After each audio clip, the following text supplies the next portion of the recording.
Disgrasyang inabot ng magkasintahang nag-parasailing sa Boracay. Saksi, si Jonathan Andal. Oh, this is amazing. Di malilimutan ng first-time experience sa parasailing sa Boracay ng turistang si Rica May at kanyang fiancé. Nag-enjoy pa sila habang nasa ere ng ilang minuto pero biglang tumigil ang speedboat na humihila sa kanila.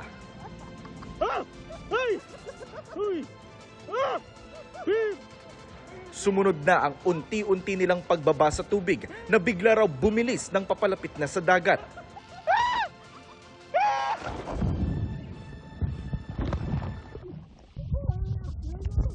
Nakuhanan din mula sa mismong speedboat ang pagbagsak sa dagat ng mag-fiancé. Nagtatawag na noon ng rescue ang mga crew.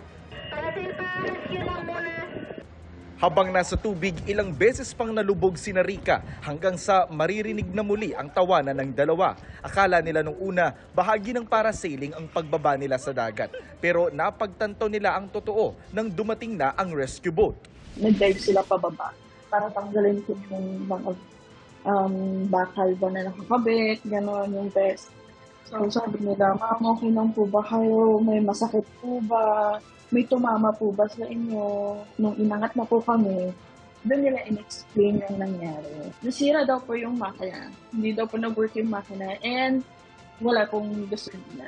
So nawala ng gasolina. Pero sa investigasyon, lumabas na sumabit pala ang hélice ng makina sa mga seagrass.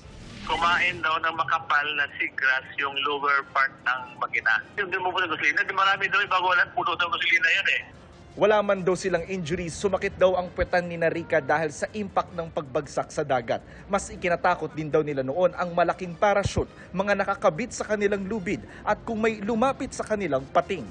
Baka mamaya may lumalangoy na sa ilalim namin. Parachute tsaka lubid po. Yung nasa legs namin, hindi ko siya matanggal. Hindi kami makalangoy towards yung boat, yung speedboat namin.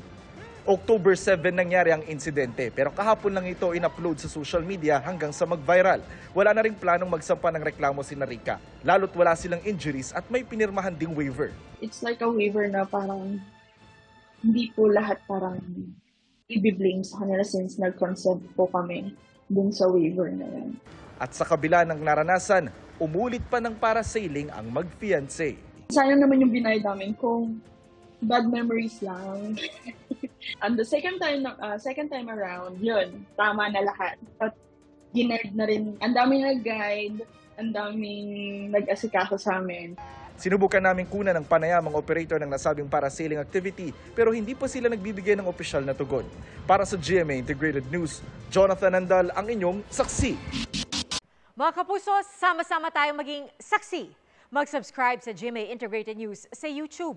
Para sa mga kapuso abroad, samahan niyo kami sa GMA Pinoy TV at sa www.gmanews.tv.